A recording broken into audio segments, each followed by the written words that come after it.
Good evening, everybody. My name is Jay Parsons, and it's my pleasure to welcome you to the webinar this evening titled Optimizing Reproductive Efficiency in Sheep Production with Strategic Nutritional Management.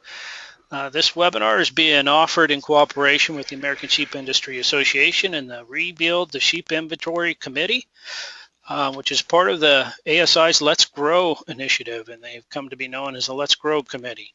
So we would like to thank them for their funding support and encourage each of you to visit the American Sheep Industry website to learn more about the American sheep industry, the association itself, and the various resources they have available for you, including the resources they have available on the Grow Our Flock website. And you can reach that from their main page by going to Issues and Programs and selecting the link that says the Rebuild Program. That ASI website URL is www.sheepusa.org. This program is being recorded and will be available for later viewing. A link will be placed on that ASI Let's Grow website, along with a email that will be sent out to each of you in the next 48 hours that will have a direct link to the recording and also to the PowerPoint slides that Richard uses in this evening's presentation. We're slated for about a 50-minute presentation and about 20 minutes of questions at the end, and we'll stick with that this evening as best that we can. You can type questions in as we go by using the dialog box in the lower right-hand corner of your control panel. I'll be monitoring those throughout the session, but we'll handle all of those during the Q&A session at the end. So with that, it's my pleasure to go ahead and introduce Richard Earhart, Sheep and Goat Extension Specialist at Michigan State University. Dr. Earhart is widely recognized as a leading expert in sheep reproductive efficiency. So this evening's presentation is being done by somebody who knows the trade, and I appreciate Dr. Earhart taking the time to put together the presentation and join us this evening to present it and answer the questions afterwards. So with that, I'll turn it over to Dr. Earhart. Hi, Jay. Thank you very much for the nice invitation, and I'm pleased to have this opportunity. And again, sorry for those technical difficulties. It's really frustrating for everybody, but I'm glad that you've stuck with me. And yeah, I'm really pleased to have this opportunity to talk about improving production efficiency with strategic nutritional management. And just to give you an overview, kind of a roadmap of what I'd like to talk about tonight, first of all, I'd like to start off by explaining why reproductive efficiency is really an untapped opportunity in sheep production. I'm going to break it down into three main areas. That is the interaction between nutrition and ovulation rate and out-of-season breeding success. And then I'm going to end with a little more information focusing on ewe lamb development programs. So the neat thing about sheep production, which is often overlooked and sometimes not celebrated, is that sheep are a very efficient animal in terms of meat production, especially compared to other ruminants. They certainly have a higher reproductive efficiency than cattle. In fact, there are some programs in place, even in North America, that have as many as 4 lambs per ewe per year that they're able to produce successfully. And a ewe can produce close to 2 times her weight in marketable lambs per year. And that's pretty phenomenal when you think about it. And cattle are always going to be less than 1. And this is owed to the fact that sheep can have more than 1 lamb and they have a shorter reproductive cycle. So this efficiency really is explained by greater reproductive efficiency. And this is both prolificacy and birth interval. So really, why shouldn't we focus on maximizing this in a sustainable way? Okay, so there are 2 target areas to think about in terms of maximizing reproductive efficiency. It would be genetics and nutrition. The topic of tonight's presentation is going to be focused on nutrition by means of introduction. So here's just a broad overview of the nutritional management of reproduction in breeding age sheep. Okay, if you think about it, it's really a program. Each of these we can focus on as parts of this program, but you really need to think about this programmatically as 4 steps that are all interconnected. Although I'm going to focus on pre-breeding ovulation rate, All these other factors, early pregnancy, mid-pregnancy, and late pregnancy, are all important parts of the program that have to be supported to have success in optimizing reproductive efficiency. So let's focus on pre-breeding and flushing. Flushing is just a term, again, for this enhancing the nutritional paradigm, the program of sheep, right during that time prior to ovulation. So the concept here is that the sheep brain, which is really what controls a lot of reproduction, ultimately at least, it's going to respond to signals from the animal's body that indicate that she's well fed, and thereby they increase the ovulation rate. There's signals from the brain that go to the ovary and tell the ovary to essentially regulate its ovulation capacity. So this would be the number of viable eggs produced, and this is mediated through signals in the brain. As I said, here's a molecule from the pituitary gland, which is connected to the brain, called LH. And you can see in well-fed animals, it's much more pulsatile, it's secretion. But these are individual animals shown here. But in animals that are fasted, that shuts right down. And this is in rams, actually, or castrated rams, but this holds true for intact males and intact females. It doesn't matter. Nutrition plays a large role in determining how the brain perceives energy. And this ultimately goes to the ovary and produces more viable eggs. So the greater this pulsatility and frequency, more intense signal, the greater the ovulation event, the more eggs that are shed during a single estrus cycle. So understand in considering this management situation that both short and long-term nutrition play a role in determining this ovulation rate. So I mean by long-term is, I mean the fatness of the animal. Fatness just doesn't happen in a day, it takes time, so it's a long-term energy signal. But then also just their current feeding, what they're eating right at that time, and their energy status at that moment, right during that estrus event, also determines the ovulation rate. So if you increase nutrition, and this is, when I say nutrition, I'm talking mostly about energy. For as little as 4 to 5 days, you can improve ovulation rate, particularly in animals that are underfed. So you take some underfed sheep, feed them real well for 4 to 5 days, you'll see a boost in ovulation rate. So it's that sensitive. So using positive energy balance, that's just a fancy term for saying that they're ewes that are actively gaining weight. So you can think about it that way. They're going to ovulate at a higher rate. So that's pretty much a well-known concept. Okay. However, recognize that fat ewes that already are up to their target body condition or even above, they're not going to respond as much. They may already be ovulating at their optimal rate. Okay. So what kind of responses should you expect if you do this kind of program? Well, increases up to 25% are actually typical. And I see this in the field quite often. I work with a lot of farms, and there's farms I work with that really have basically the same genetics. One system might feed their animals more energy, the other one might feed them less for different reasons, and you can see increases in lambing rate. In one flock might be 165, the other flock might be in the 210, 220 range. Exact same rams or basic rams they use, just fed very differently. And in fact, there's some studies that have shown increases up to close to 60% in very thin sheep. So thin sheep are very responsive.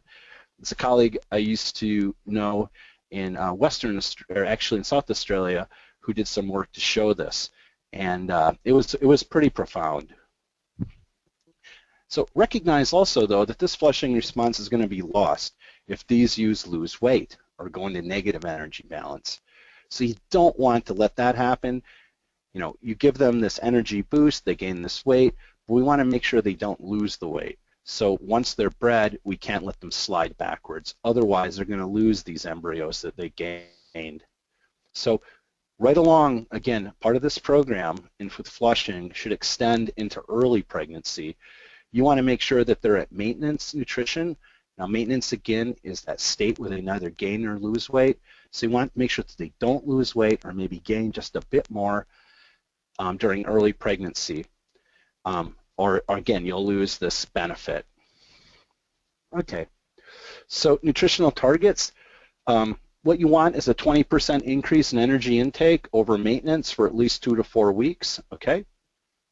That's kind of your typical flushing program.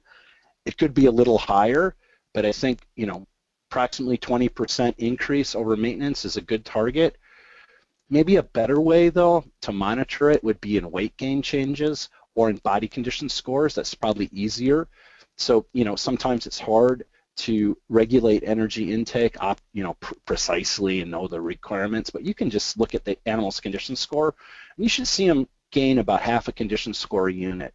And condition score unit is going to, how much weight that is depends on the size of the sheep a bit, but it's going to be sort of 6, 7, 8 pounds depending on the size of the sheep. So you should see them gain that much weight over this 2 to 4 week period. So again, the key is to put this ewe in positive weight gain. So you can increase or decrease the length of this program based on her condition score. So if you have super thin sheep, you might extend this longer. If the sheep are in pretty good shape already, you might just do 2 weeks. So this can be done in a variety of ways. There's different sheep production systems that are optimized for different conditions and different resource bases. So this could be done with the grazing systems, just with correct stocking rates, and by making sure that we have high forage quality in terms of how we manage the animals on a grazing program. It can be done quite precisely in a feeding program with energy supplement, and this could be a variety of energy supplements, which I'll describe just a bit more in a minute. So it's mostly about energy. Here's just a slide showing an example of a grazing-based flushing system where we've got some animals on some annual forages. This is actually was once a pasture, a different set of ewes. These are ewes on an accelerated program, gave birth on this pasture in May. Now these are those same ewes after they weaned their lambs in late August, back on the same pasture that was killed in late June, early July after all the ewes were finished lambing, allowed to grow brassica Sudan grass mixture, and these ewes just gobbled this up and gained a lot of weight. And it's a really good flushing program and a good sort of pasture improvement program as well. So that's just one system. There's other ones that are maybe more better for your particular program. I'll get that in a second. So yeah, I'll pick that up in just a minute. In a related way, I'm going to talk not just about flushing, but also how nutrition improves out-of-season breeding. Now, there's an interest in out-of-season breeding to try to even the lamb supply, but one of the critical things that's often overlooked is to make sure these animals are well fed. If these animals aren't well fed, they don't conceive in a predictable or even in a reasonable degree unless they're well fed. So the concept here is the sheep brain responds to signals again, indicating the animal is well fed. We don't know what all those signals are. We can guess. It's not too important for this discussion, but recognize that's kind of the concept. And this will allow her to overcome that seasonal constraint on conception. Some breeds are more aseasonal than others, but even the sheep breeds that we consider fairly aseasonal still have some nutritional barrier typically. At least that's what the picture is emerging says. So this concept also applies to rams. So if you improve male nutrition or ram nutrition in out of season, they're going to have much greater libido and fertility, as I'll show you in a minute. So again, this concept really only applies to sheep with the genetic capacity for out of season breeding. So, you know, you just can't take a very seasonal breeding sheep, feed them well, and expect to get them to breed out of season. It'll help, but it's not going to be as effective unless they have that, at least that capacity.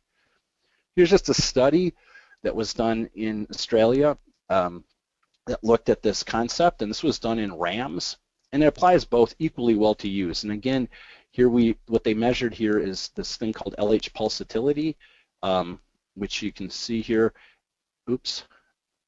And what they found is during the normal breeding season, or the optimal breeding season, which in our case would be in, sort of October, November, you see that if they had both well-fed, as shown in solid line, or maintenance fed, which means animals that were fed just not to gain or lose weight, sheep of two breeds. In red we see the Suffolks, and in yellow we see Merino, which is a wool breed, of course. What we find is during the optimal season, both breeds respond very well to nutrition. They increase this pulsatility. They also measured things like scrotal circumference, all other indicators of fertility, and in every case, each of those readouts all showed this response to nutrition. So even during the optimal season, it's a good idea to get your rams on good plain nutrition so that they have this higher libido, higher testosterone, greater fertility, greater serving capacity.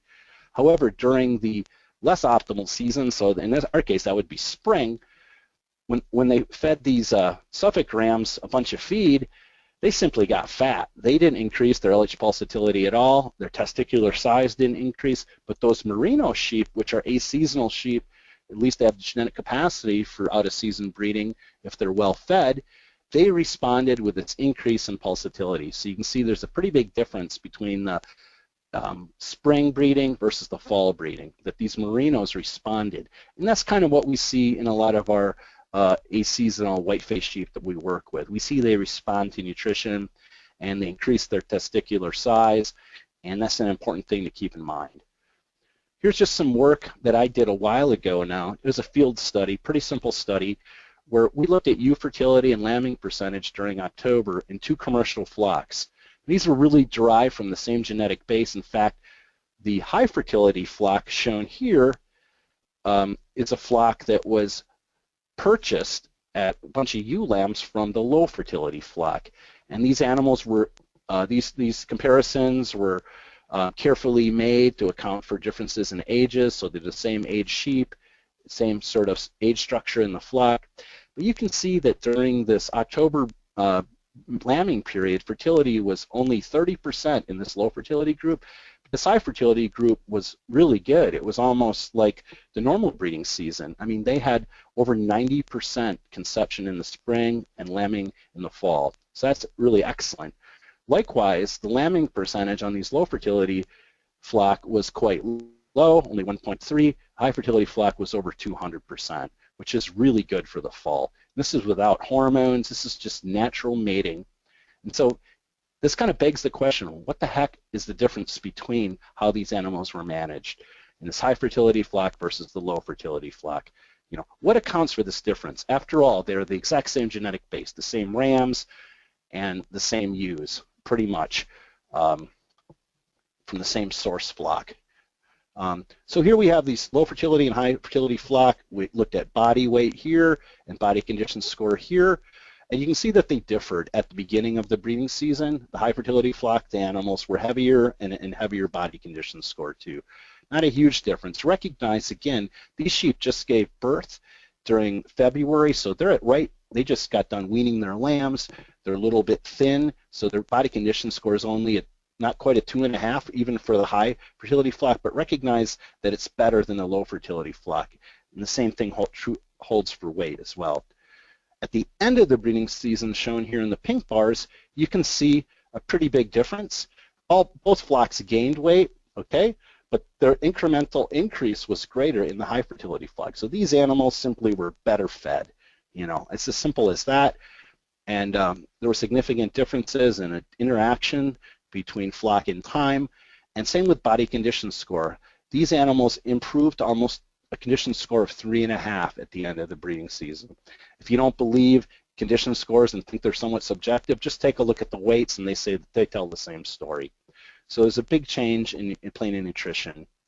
So just to summarize this, during fall breeding, the normal breeding season of sheep, the threshold to get animals bred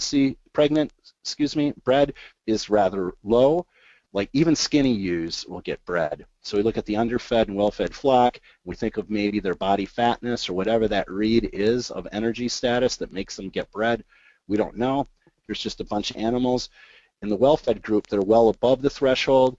In the underfed group, they're within that threshold.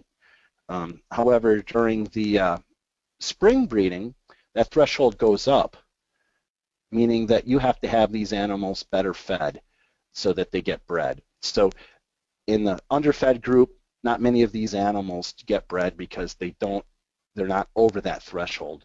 So this is just kind of a conceptual idea here, just to show you at least what my thinking is regarding this issue. So what kind of responses should you expect? Well, I would say, unfortunately, they're not perfectly clear, and I'm just being as honest as I can, because there really isn't good research in this area or extensive research. And that's something that we want to fill here and learn much more about. However, field evidence, field studies that myself and other people have done indicate that certain breeds do respond to improved nutrition very nicely. As I showed you in that field study, those better fed animals were more than double the conception rate and a lot better ovulation rate as well. But recognize again that this improved nutrition isn't going to make a big difference in breeds that are not able to really breed out of season at all. So real seasonal breeders, you're not going to get much impact. They're just going to get fat.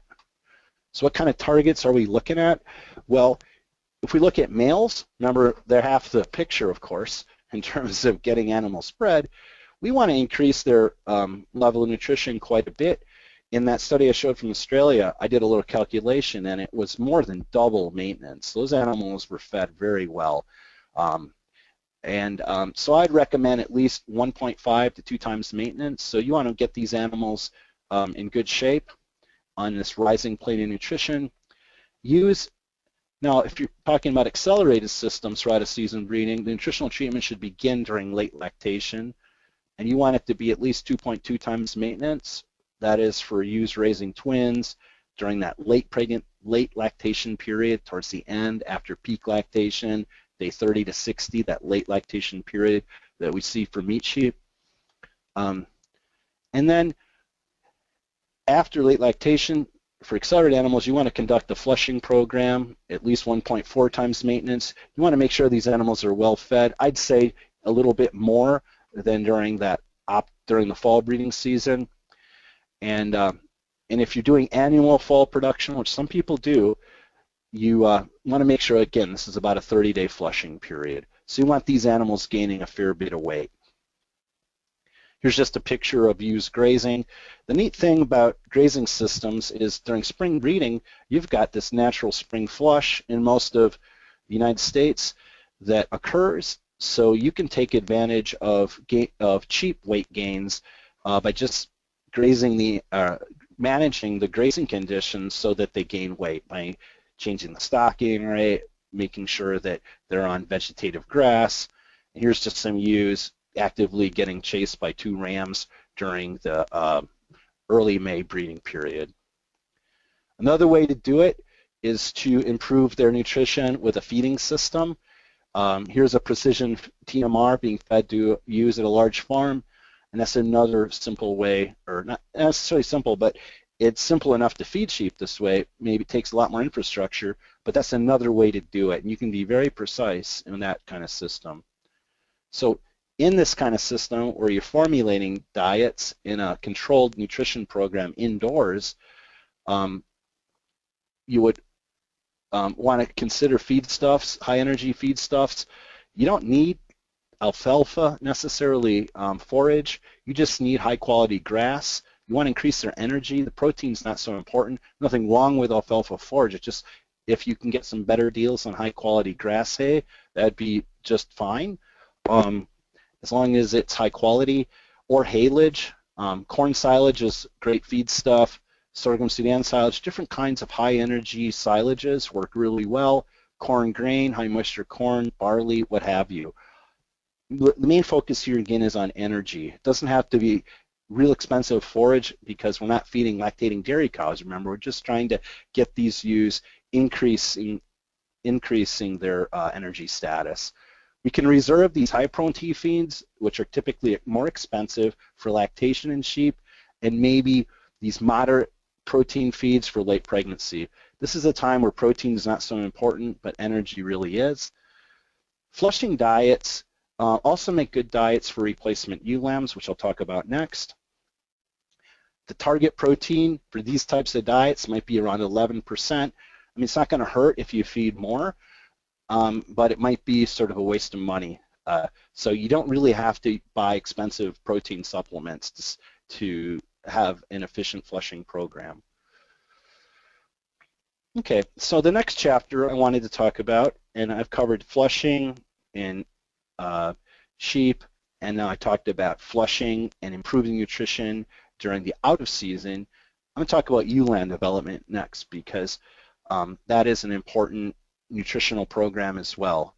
And so as an overview, I'm going to just ask the question, hey, is this a good idea or not to breed ewe lambs? What I mean by ewe lambs, these are lambs under a year of age.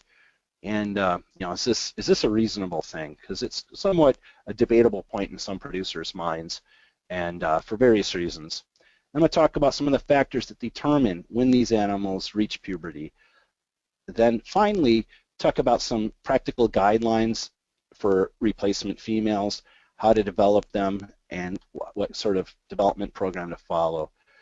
So looking at the question of whether it's reasonable and worthwhile to breed ewe lambs, let's consider this study that was done, and there's been several other studies done at, I believe this would have been in Du Bois, quite a long time ago now, published in the late 60s. What they looked at here is a number of breeds, Rambouillet, Targhee, and Columbia, which are all you know, really well adapted to the Western conditions. And what they looked at is whether the animals conceived and bred their first winter and lambed at less than a year of age. And then they looked at the cumulative performance in terms of number of lambs born and number of lambs weaned over the next 5 years of life, okay? So they looked at those that bred as lambs, and then they took that out of this calculation. So this would be the lifetime cumulative performance of these different breeds, taking out their first lambing. So of course the ones that didn't breed, you know, would naturally have 0. So what you see here is that for the rest of their life they had a higher number of lambs born and naturally number of lambs weaned if they bred as lambs, again taking that first year of production out. And this held true for every single breed. And he looked at the average, it was considerably greater, and you saw a 9% greater lifetime pounds of lambs in those that are able to breed as ewe lambs. If you think about it, that's a pretty powerful thing for lifetime productivity. So if you think about it, the ability to breed as ewe lambs is probably a reasonable selection tool to find the most productive sheep for the rest of their life. Does this hold up for more productive or prolific breeds? I got to think so, and perhaps it's even more dramatic. I can't really say because I'm not sure we have the data to say that. But certainly in these kind of moderately productive breeds, it's definitely a phenomena. So how does this happen? I mean, why do ewes that conceive as lambs have greater lifetime productivity? I mean, these are kind of questions that make me curious. Just thought I'd present them. Some of the thoughts on this, some of the hypotheses might be that these ewes that lamb at less than a year of age or just slightly older, maybe that mothering experience, separated from their genetics, has a beneficial impact on mothering later in life. Maybe they're better moms, who knows. Maybe the genes that control this early puberty are linked to those that control ovulation rate, which I think seems like a reasonable hypothesis. And then perhaps the genes that control early puberty are linked to other things that are important in ewe productivity. For example, mothering ability, or the genetics of mothering ability, which is a genetically controlled response as well. Perhaps milk production, perhaps even embryo survival. There's a number of things that could be linked to these genes that control early puberty. We really don't know. So what are some of the factors to consider? I mean, I talk to a lot of farmers, visit their farms, and some of them, you know, they have valid reasons for not breeding ewe lambs. And I thought I'd go through some of those considerations so you don't just dive headlong into this. First of all, do you have the feed inventory? Do you have the quality forages to allocate, to give to these growing or pregnant ewe lambs? Because they're going to need better nutrition. And what is the feed cost in terms of enhanced productivity? Okay, I'm going to do a quick back of the envelope calculation on feed costs. I find it's about 30% greater to develop ewes to 27 months of age if you had them lamb at 12 versus 24 months of age. So it's going to take about a third more feed if you have them lamb as lambs versus 2-year-olds. So that's a bigger input cost, of course. And how much greater productivity they have in that first lambing. I mean, those first ewe lambs, after all, often have a hard time getting over 1.2, 1.3. In a prolific breed, they might get 1.5, 1.6, but it's not a big response. So, you know, that makes it kind of perhaps a questionable return if you think about it in that simple way. But on the other hand, I would say, ask the question, aren't these non-productive ewe lambs a dead asset? They're just sitting there in the back of your barn, wherever. There's overhead and maintenance costs associated with holding those assets, and you're not getting any return until they're quite old. Okay, so that's something to consider. And then another question on the other side would be, what about the extra labor involved? Is there extra labor involved in lambing ewe lambs? And if there is extra labor, is it worth it? Okay. And another important consideration is we're going to have non-fertile sheep, whether they lamb at females, whether they lamb as ewe lambs or whether they lamb as 2-year-olds. If they lamb as 2-year-olds for the first time, they're not going to be worth too much by the time you figure that out. And you're going to have held them for a long time. But if you, but the salvage value for ewe lambs is very high, particularly if you do ultrasound and determine that they're not pregnant early. You can sell them as fat lambs, so you can get a lot more money for them. Finally, another consideration would be generation interval. If you're interested in a breeding program where you're seed stock producer, breeding ewe lambs is going to reduce this generation interval and increase your selection pressure. And so I'd say it's a must for seed stock producers, although I know a lot of them are not as interested in doing this. So here's just a picture quickly of doing some quick real-time scanning on ewes. One very popular program is to expose all these ewe lambs to rams and keep the ones that conceive and sell the rest to market. So this can be done about 40 days after you take the rams out, so you can get these guys to market quickly and still get a really good price for them. So in summary, I say selection of ewes based on the ability of lambs is going to favor greater lifetime productivity. That's been shown multiple times in many studies. Recognize the salvage value of these open ewe lambs, those that are not pregnant, is very high with early pregnancy detection with the use of ultrasound. But also recognize that these pregnant ewe lambs are going to take some careful management for success. I'd recommend that they're managed as a separate group in terms of feeding, in terms of birth, and in terms of breeding and rearing. And again, don't get your hopes up too high. Don't expect high productivity out of these ewes conceiving at less than 10 months of age. They're going to pay for their feed, but not a lot more. Okay. And I'd say, saying it kind of bluntly, I'd say it's kind of a no-brainer in accelerated production. So people are really trying to push the envelope a little bit, and also with seed stock producers focused on genetic gain and reproductive traits. So thinking about puberty, what are some of the factors that determine and regulate the onset of puberty? Well, thinking about it, we have basically 3 main factors to consider. That is season, because actually season, influences breeding in sheep, just like it influences when they reach puberty. Nutrition is an important consideration, and of course genetics. Some animals reach puberty faster or slower based on their genetic background. So puberty, again, looking at this LH pulsatility, what we find is right before they reach puberty, they get more frequent pulses in intensity and duration, and during that fertile period, we see this nice pulsatile response. This happens pretty much in all mammals. Here's a slide I made just to show you that there's a seasonal influence on onset of puberty. It's kind of a working model I put together. So we have these optimal photoperiods for breeding, and this here is from October to 1 year all the way to January a year later, okay? So the real optimal photoperiods in this calendar I'm showing, which is a year and about 4 or 5 months, or year and 4 months or so, is during this October to February period, and again, sort of August to December. So these lambs born in October, they're not really exposed to this optimal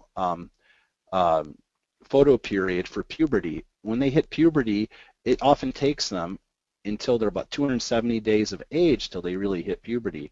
The ones born in February are going to be delayed relative to the ones born in May, so they might not reach puberty until they're at least 6 months of age, whereas those born in May are exposed to this optimal photo period or light for puberty. So those guys, just as they're getting to be sort of 4 months of age, they're in this really nice light situation that really helps them reach puberty much more quickly. So those May lambs have light on their side in terms of reaching puberty relative to the February lambs, and certainly relative to the ones born in the fall. And I can say this because I work with a lot of accelerated production flocks, and we see different conception rates for these groups if they're fed the same, and that they reach their optimal point at which they reach puberty varies quite a lot, even in the exact same genetics. Okay, so nutrition certainly has profound influence. Here I just show a study that I did a few years ago where we looked at Finn Dorset ewe lambs. They were born in May, and they were grown either fast or slow. So we grew them fast at about a little more than half a pound a day on a grain-based diet, or we fed them slow on a forage-based diet. The slow-grown lambs were fed about to gain about half the rate, a little bit more, approximately half the rate as the fast-grown lambs. This is a typical scenario you see out in the field. So we looked at the percent of animals reaching puberty by 7 months of age by taking a whole lot of blood samples, starting like 4 or 5 months of age to determine when they reached estrus. And we found that the slow-grown lambs, only 31% of them reached puberty at 7 months of age, whereas those growing quickly all hit the mark, okay? And if you relate that to body fatness, it was kind of interesting. So all these animals, we determined very precisely their body fatness by doing chemical composition on the whole carcass. So these were carefully done body composition measures. And we looked at the body fatness of the animals, and what we found is that those of the slow-grown group, they reached puberty, because some animals fatten quicker than others. We found that the ones that did attain puberty, remember there were about a third of them attained puberty, they happen to have a body fatness of about 28%, whereas those that didn't reach puberty are only 20%. Whereas those fast-growing lambs were chubbier, they were 33% body fat. So I would say, just based on this, in this particular study, that the body fatness to reach puberty is around 28%. Maybe a little less, but somewhere in the mid-20s. So that's kind of a threshold that you could consider and think about. So is body weight really a good estimator of body fatness? So we'd like to know, because body fatness is important, would body weight be a good readout? Now recognize that sheep vary in mature size, so if you got a big frame Suffolk sheep at 90 pounds, it's going to be very different than a small framed breed like a Chevy at 90 pounds. They're going to be much more mature relative and much more fat. So sheep also vary in the shape of their growth curve. Some mature earlier relative to others, even at the same mature size. And then sheep also vary in how they're fed. So animals that are fed fast or slow gain partition energy into fat differently, or they have the ability to become fat because they have extra calories to drop into fat. So body weight itself is really a poor predictor unless it's scaled to mature size. So I like to think about it in terms of mature size. So I look at percent of maternal mature size, the mature size of the mom, or the or the average mature size of the moms of both the ram and the ewe as kind of a good indicator of body condition. So in terms of what determines body fatness, well, animals they become more fat over time, so it's age, it's diet, whether they're fed fast or slow, and that's also their stage of growth. So those are three main factors. Here's a study that I did a few years ago now where we looked at animals that were grown fast or slow and their body fatness, and these were relatively small lambs, but you can see those that were fed as much as they can eat on an all-milk diet, for example, to really control their nutrition, versus those fed a milk diet to grow more slowly at less than half that rate. If you looked at these animals at any given body endpoint, whether they were 17 pounds or 45 pounds or distances in between, that they were always more fat if they were fed well. And that's just a simple fact of growth. Also, considering body composition, we know that body composition is very much dependent on the percent of mature size. So if you have small mature size sheep at a given size, they're always going to be relatively more fat than those that are of large mature size. So the solid line in terms of fatness here at a given carcass weight, the large mature size animals shown in solid lines are going to have less fat and more protein relative to the small mature size animals. So that's important to consider. The mature size is a very important consideration. And also understand that lambs at about 70% of their maternal mature size have approximately 25% body fat. And as I mentioned before, that might be a good sort of threshold for puberty. And that's also a pretty darn good threshold for marketing lambs. So you basically kind of want these lambs to be similar to the market lambs in terms of their size at breeding. It's about 70% of their maternal mature size. So here's just a quick example of animals, how they differ in their growth curve. I took a quick look at a whole bunch of lambs for the MSU Suffolk flock that are really selected for maximum post-weaning weight growth versus some lambs that are predominantly Ile-de-France breeding. And you can see that at any proportion of mature size versus time at age, these Suffolk lambs were relatively relatively smaller in terms of their mature size, but these lambs just keep right on growing and growing and growing. So they're slow maturing animals relative to this fast maturing Ile-de-France breed, which you can see is already curving over and starting to slow its growth at 200 days, where the Suffolk lambs are trucking along pretty good. So to consider with that is that these animals with these early growth patterns may also achieve puberty earlier because they're partitioning more into fat. Okay, genetics are important. I'm not going to talk about this much today, but recognize that these breed categories, with some of the example breeds here, they vary a lot in their age at puberty. So these very prolific short-tailed breeds, for example, the Finn, Romanoff, these Northern European breeds, the Caribbean hare breeds, or West African hare breeds more appropriately, are also relatively early maturing. British down breeds are kind of intermediate. The Mediterranean fine wool breeds, Rambouillet and Merino, are later maturing. These hill breeds are even later, and these long wool breeds are pretty late maturing. But also recognize that crossbreeding or heterosis also influence puberty. So these crossbred lambs are going to reach puberty earlier than their parent breeds.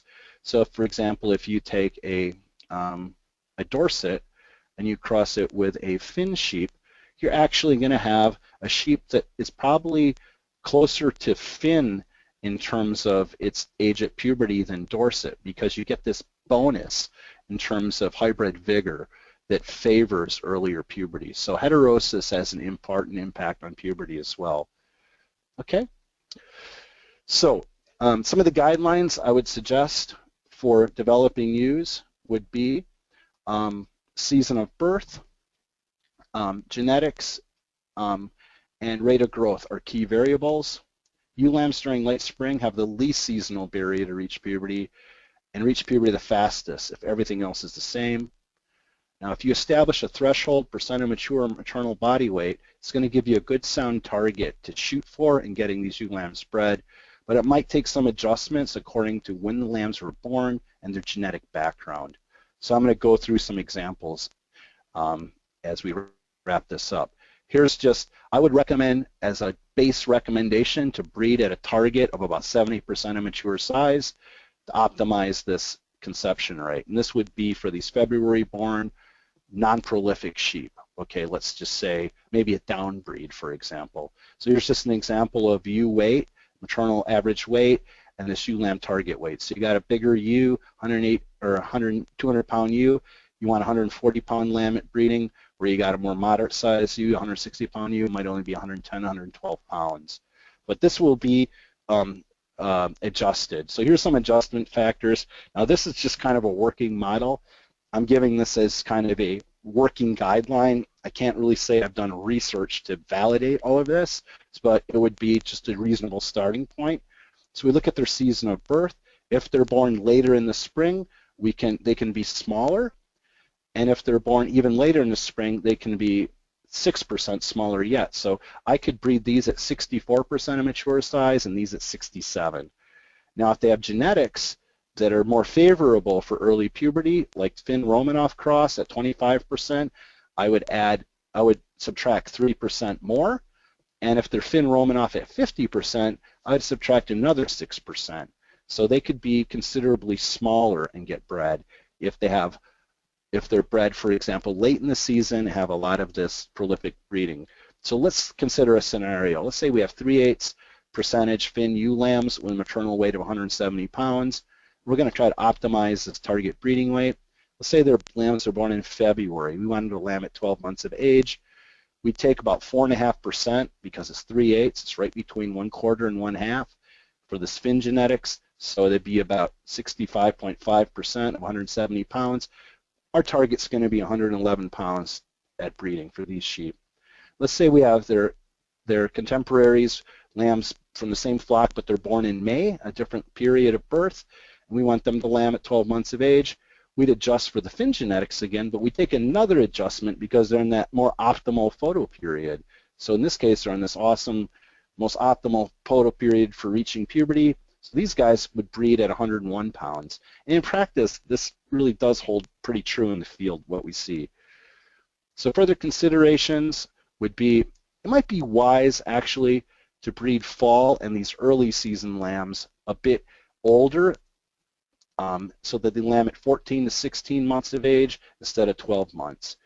And the reason for that is there's kind of mounting evidence that we're seeing out in the field that ewe lambs that achieve a greater reproductive maturity before breeding, they're going to, because they exhibit more estrus cycles before conceiving, that these lambs are going to have less problems with things like early dilation syndrome. Early dilation syndrome is a syndrome that happens in ewe lambs that are kind of pushed to give for puberty early, and we see a high rate of these in early season lambs giving birth at 12 months of age.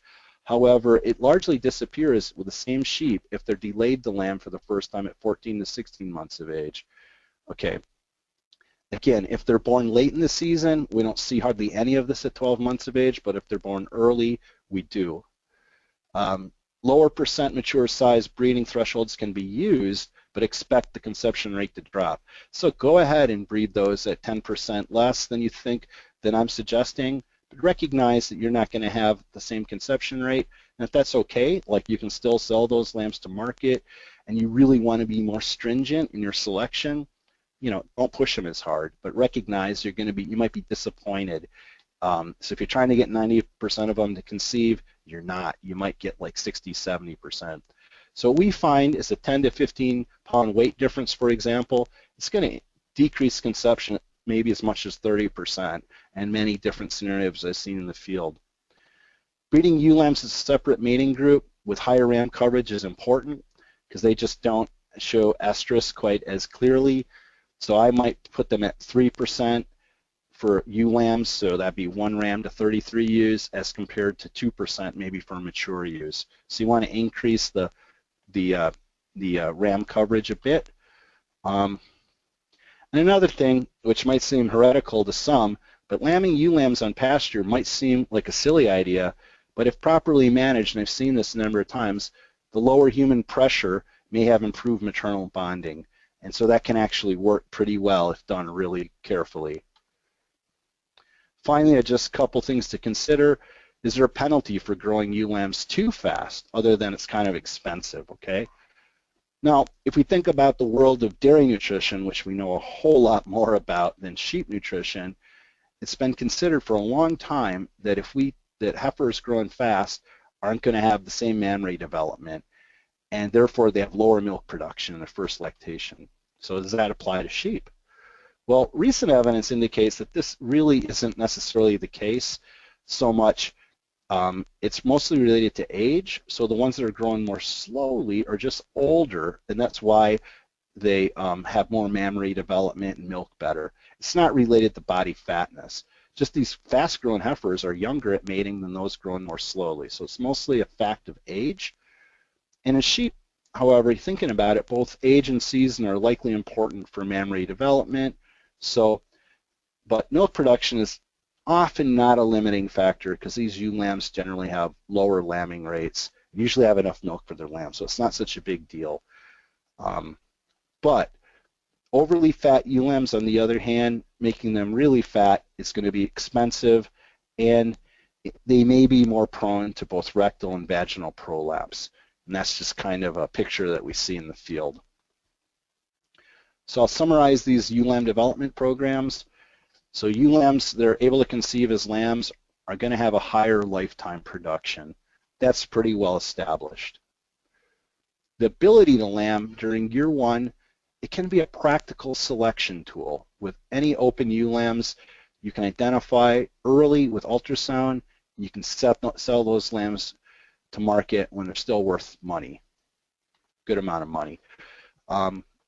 Also, body condition and fatness is going to be a big determinant of the onset of puberty, and the best way to use it, to consider it, is in terms of related to their body weight scaled to mature size.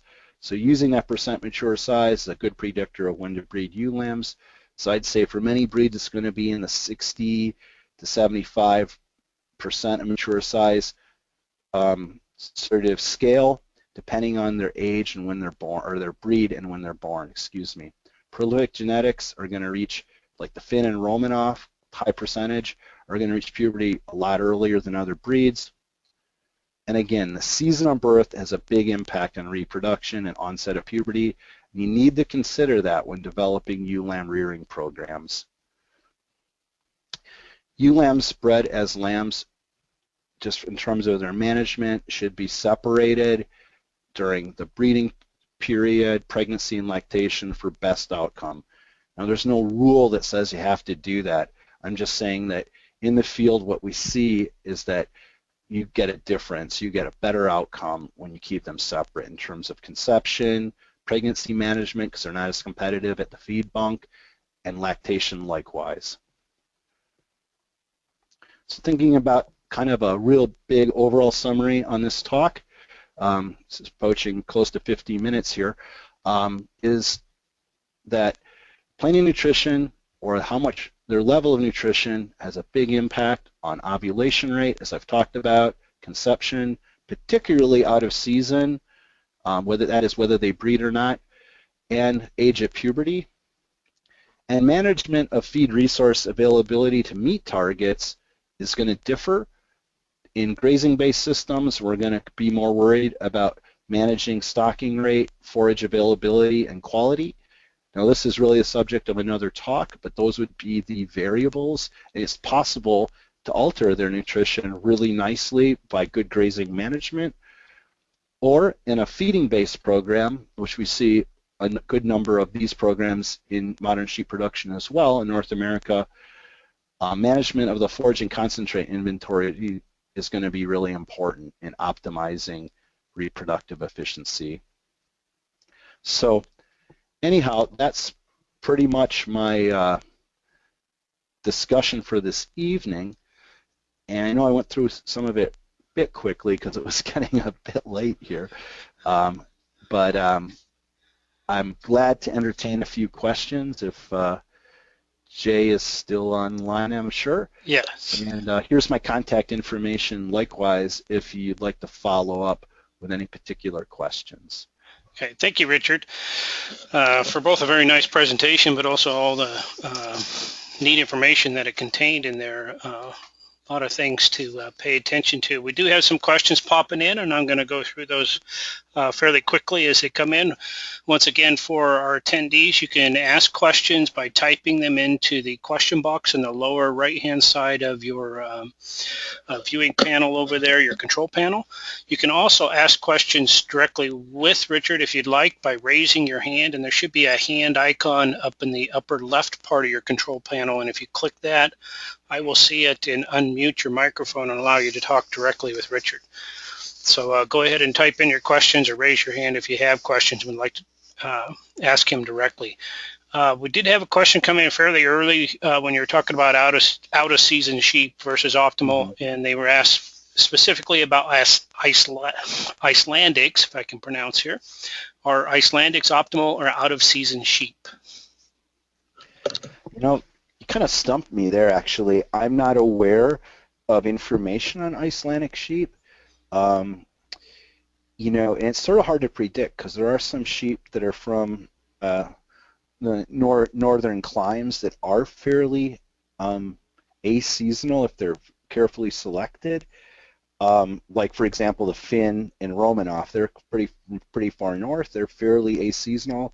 But generally, sheep that come from more northern climes are fairly seasonal. So I'm going to guess that Icelandics are fairly seasonal breeders. But I would, you know, if anyone knows more than me, I haven't really looked at that carefully. So I'm sort of supposing they're pretty seasonal, though. Okay, just a quick follow-up on that same question for traditional style Tunis. I haven't heard of that one. Tunis. Yeah, Tunis are, I think they're American fat-tail sheep from Tunisia, I'm guessing, originally, and they've been, you know, kind of domesticated and improved in North America. Many fat-tail sheep are fairly aseasonal if they're well-fed. So my thinking is that they would be fairly aseasonal sheep. They breed out of season pretty well. But, you know, again, that's a breed that we don't see big numbers of and really good information on. But I'd be inclined to predict that they might do pretty well. Okay. We did have a listener type in that they do breed Icelandics, and they would characterize them as very seasonal breeders. So. Yeah. Okay. That's what if you had me put my money on the line, I'd say they're pretty darn seasonal, just like many of the hill breeds in the UK, because they're kind of selected under pretty extensive conditions. In Iceland, they don't have a lot of shed lambing. And so my guess is that they'd be pretty seasonal. So. Okay, a question on weaning lambs off of ewe lambs. Okay, do you treat them as a separate group or turn them out with the mature ewes? Let's see, let me reread this here. I think she's talking about the ewe lambs. Yeah, after weaning lambs off of ewe lambs, do you treat them as a separate group or turn them out with mature ewes? I think I understand.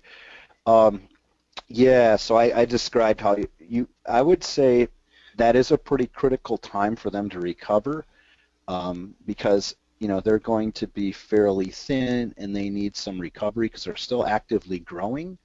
So, you know, if you turn them out with mature ewes, you'd have to make sure for a grazing situation that you provided them plenty of grass so that they're not competing. Because otherwise they'll tend to get outcompeted. But in practice, I find that if I optimize the grazing conditions, allocate a lot of forage to them to get them to recover, that they aren't competing with the moms. At the feed bunks, they generally are competing more, so I might keep them separate. But in a grazing situation with high amounts of grass, you know, allocated to the sheep, they shouldn't be limiting, and they'd be okay. So it kind of depends on whether the feed is limited, either in terms of grazing management or at the feed bunk. You just want to make sure, because they're not as competitive as the older ewes, and they're really not going to catch up fully until their second lambing. By the time their second lambing comes, I would say they definitely can be incorporated in the main flock, but maybe during that recovery phase after the first lambing, if it's practical to keep them separate, it'd be a good idea. Okay, very good. We got a couple of feed questions here. One of them kind of relevant because I see more people actually growing peas. And question is on pea screenings. Is this a useful feed for pushing ewe lambs or better for flushing ewes? Both? If so, why? But got any experience with pea screenings? I don't have experience with that. I know that I'm assuming like field peas. Mm-hmm. One of the nice things about them is they don't take processing. So in a small farm, they're kind of a practical protein source. I don't think in particular, I think that they're actually reasonably high in protein. So there's nothing wrong with feeding them. I think they'd be probably a pretty good feed for finishing lambs or for lactating ewes. I think they do great on them. I'm not sure that they would be, they might actually have more protein than is necessary. So maybe you want to put those with a group of sheep that need the protein a little bit more. But they certainly be a good feed for flushing ewes, and I'm sure they'd respond. But they do have both energy and protein, so it depends what your feed inventory is. Okay, another feed question. This is with alfalfa. Does feeding alfalfa or other legumes affect ovulation rate and embryo survival before and after breeding? I would say that there is some evidence that really high protein diets and some ruminants maybe aren't optimal for embryo development, but I'd say the verdict's kind of out in sheep. I would say that just the improved nutrition of feeding alfalfa or clover-based feeds is going to improve ovulation overall and not be a negative. There might be a point where real excess protein might be negative, but I haven't really seen good evidence to suggest that's the case in sheep. Another consideration that people get very concerned about are phytoestrogens, or like estrogen mimic compounds that you see in legumes. You see them both in clovers and in alfalfa, and there's some concern that those can interfere with conception, not necessarily ovulation rate, but just the ability to breed. And that's a very hard thing to predict. In general, and I say this carefully, that's a bit overstated, that problem, but there are some specific strains of legumes that are more higher estrogen content, so there are good field reports that tell you that's a problem. But I say by and large, I know a lot of people breed their sheep on red clover and have no problems. So by and large, it's not as big of a problem as it's made out to be. But it is, kind of one of those I can never give a great definitive answer on. Okay, very good. We did have a listener type in about the Tunis breed. They said they know several people that breed off-season with Tunis, particularly in the southwest part of the U.S. So, cool. Yeah, that's good to know. Okay. That's what I would have guessed, but. Yeah. We have a question on the blackface sheep. Is it more efficient to lamb in January, February, or April, May if you have blackface sheep? Any comments on that? Oh, efficient. I guess it depends what we mean by that. Yeah. But, if we think about efficiency, I'll tell you what, the sheep that lamb later in the season are certainly going to have more lambs, okay? So in terms of that kind of efficiency, yeah, they're going to have more lambs than if they're bred early. That's without a doubt. They're also, you could think about labor. In terms of labor, generally lambing, and it depends where your climate is, but if you're lambing late in the season, it's always going to be warmer than in the middle of winter.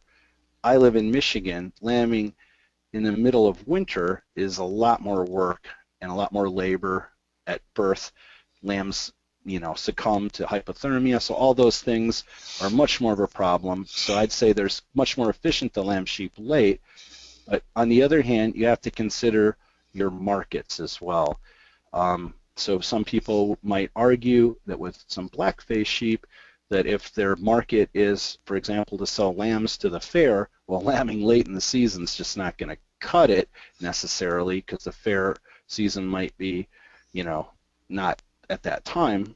But on the other hand, we find more and more in terms of commodity market of lamb, where you're selling them purely for meat and not for other purposes, that those late-born lambs actually, the cost of production is lower on those lambs, and the markets are still pretty favorable even the next year, late fall and early winter. We don't see quite that seasonal crash of price that we used to see. So I'd say I put my money on the late season, certainly being more efficient, but I'd quickly add that we want to think about our market. So I don't want to, divorce that from the equation. Okay, and we have a question on poor pasture. Are there any types of sheep that are hardier on poor pasture?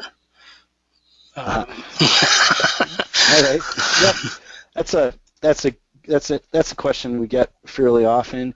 I guess it depends what we mean by hardy. If we consider a sheep that doesn't do much as being very hardy, I'd say, yeah, you could take some relatively unproductive sheep. They're going to do good on pasture in terms of their body condition, but they're not going to be working very hard, so you're not going to get much out of them. So there's sheep that are hardy, but generally they're less productive sheep. You take a very high productive sheep that has fast-growing lambs and she's milking like crazy, they're not going to be very hardy, but they're going to produce more. So yeah, there's certainly breeds that are hardy, and most of them are not very productive sheep. There are some exceptions where we find some sheep that maybe seem to hold their body condition a little bit better on pasture at the same, ovulation rate or lambing rate. So those are the kind of sheep that might be the kind of sheep you're looking for. So I'd say there are some breeds that are better at maybe forage conversion, but I think that also gets a little overstated too, but I'm sure there's genetic differences, but that would be a subject of another talk. Okay.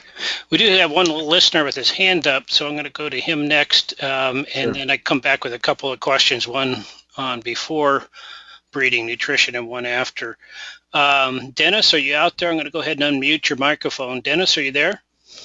Yes, I am. Okay, go ahead and ask your question. I've been flushing my ewes with straight silage, not adding a whole lot of protein, or not at all, actually. Should I be adding more protein to that silage-based ration? This is corn silage? For flushing. You're talking about corn silage as your flushing diet? Yes. Okay. Yeah, I'd say 9%, 10% protein might be a little low. So, I would say, yeah, you see a benefit. I'd say you want them closer, a little bit higher than that, because corn silage is going to be fairly low protein feed, generally in the 10% or lower range. So you don't need much. So if you just maybe included, I don't know what you're in your feed inventory, but including some haylage would be awesome. Doesn't even have to be great haylage. It could just be like some decent grass hay, be 13, 14% protein. You might just be just about perfect. Put like a third of that with corn silage, and that might be better. You might get a little bit better, I don't know, pattern of nutrients in the rumen and in the lower gut as well, just by changing some of the feed ingredients and just adding a little bit different forage. So, but corn silage is a great base, so I wouldn't, cut back too much on it. Okay. Thank you, Dennis. Okay, we had a question on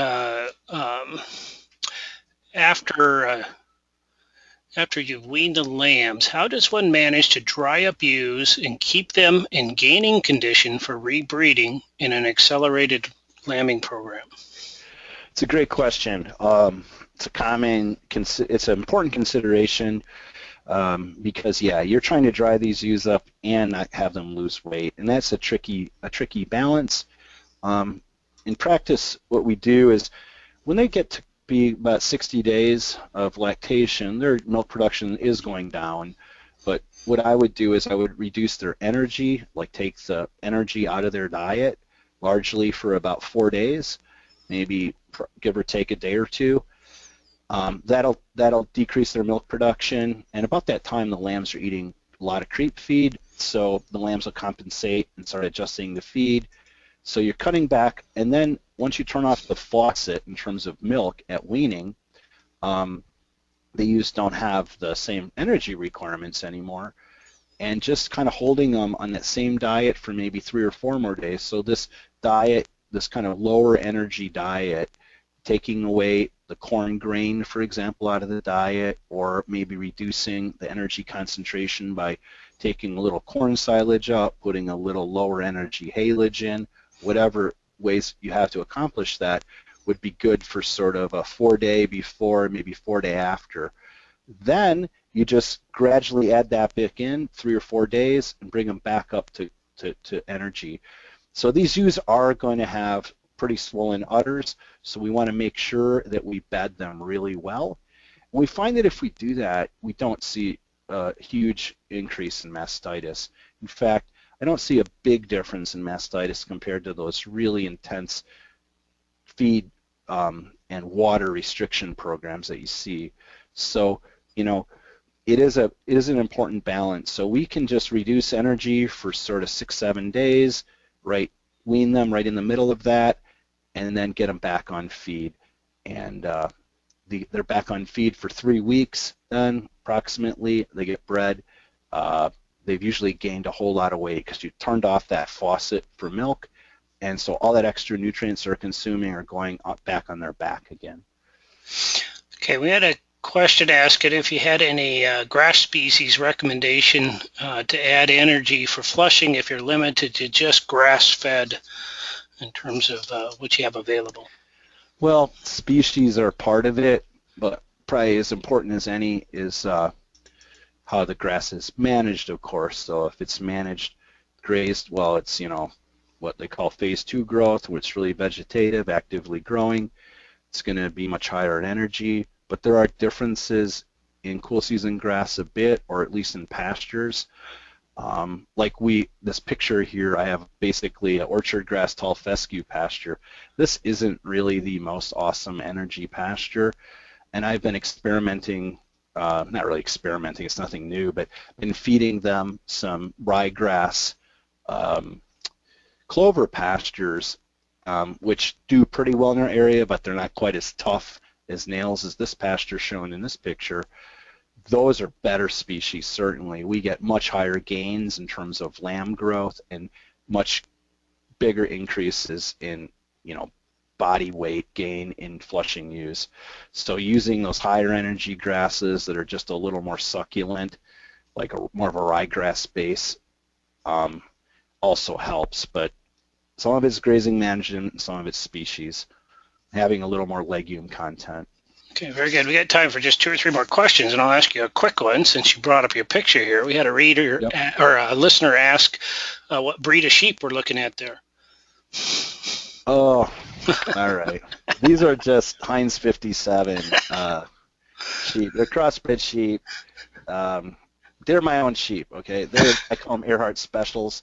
They're about a third Dorset, a third Ile-de-France, and about a third Finn. And there's some polypay in them, but not much. Okay. These are fall lambing ewes, about ready to give birth and pasture in the fall. Okay, and we did have one question on wool yields in particular, but the listener said, wool yields. It looked like wool yields dropped with ewe lamb breeding. Did I see this correctly, and if so, is there any interest in further looking at this? I can't remember from your slide exactly, but comments on that. Let's see if I can pull that up.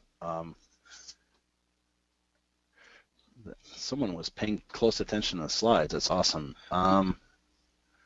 Where was that? Somewhere earlier than this. Let me find it here. Oh, getting closer. All right. Oops, dang it. Here's the slide. Can you see that? Yes, we can see that just fine. Yep. I didn't think there was a big difference. You know, I'd say statistically, I can't say. I don't have the statistics in front of me. It looks like there's a small decline, perhaps, but the targies we see. I see a small, basically no change in the Columbias. And on average, there's a small difference, but I don't know if it's statistically significant. I guess in a way that makes sense, that if they have more lambs, they're going to have less wool, because we know that these animals that are milking really hard and partitioning more nutrients into their milk are going to probably have less protein available for wool growth. It's going to be a pretty subtle effect, and that's kind of what we see here. So I'd say, yeah, they produce a little less wool, but they're producing a lot more lambs. So if you look at the cost of producing, what is it, half a pound less wool versus 36 pounds more lamb over their lifetime, maybe that's something you want to consider, what the economics of that small decrease in wool, if it's real, versus this large increase in lamb, which is real. Okay. And we did have another ration question. What about corn silage, dried distiller's grain with corn grain ration for flushing through the end of lactation? Will it work, and will you need to adjust mineral consumption in any way? Will it work? That's a lot of corn. Yeah. What do you say, distillers? Yeah, corn silage, dried distiller's grain with corn grain ration. Yeah. Yeah, I mean, that I would steer away from a pure corn diet, I guess, if I could, because even though the energy content is going to be decent, just you're having all corn protein, and my reasoning would be that, that's not going to be as efficient of a diet because there's not a good complement of amino acids for the rumen microflora. So I would kind of steer away from purely that diet. I would add some other kind of soy protein if I had it, depending on the cost, or barley or some other kind of plant protein would be, I think, better. And as far as minerals go, well, there's a lot of phosphorus in what you were just describing if you were going to go that route. And boy, that would be a major concern, is making sure we add some calcium to the diet to sort of balance that out. But for flushing use, it's not quite as important. I certainly think it could work, but it might be, I don't know, it just seems like not a very efficient diet in terms of just being so much corn-based products. Okay, and we did have a question on red clover. What about red clover in use, and any effects on ovulation in particular? I can't really cite a study that looked at that, so I'm a little hesitant to give a quick reaction. Okay. I know that red clover is awesome feed for grazing lambs. The lambs grow the fastest on red clover than any other feed, and I would think that by extrapolation that ewes would gain the most weight, really high amount of weight on red clover. In fact, we have a lot of red clover dominant pastures that we're producing right now as short-term perennial pastures, and so we'll be looking at some of those questions in the future, but I can't give you a quick answer. Okay, and then the last question is on rumen capacity. Does rumen capacity matter for those sheep that do well on forages? I guess, how much variance is there in rumen capacity, and how much difference does it make? Gut fill, intake capacity. I'm sure that there are studies that there's people that will tell you that it's a big effect. Certainly gut fill is a limiting factor for intake in most pasture situations.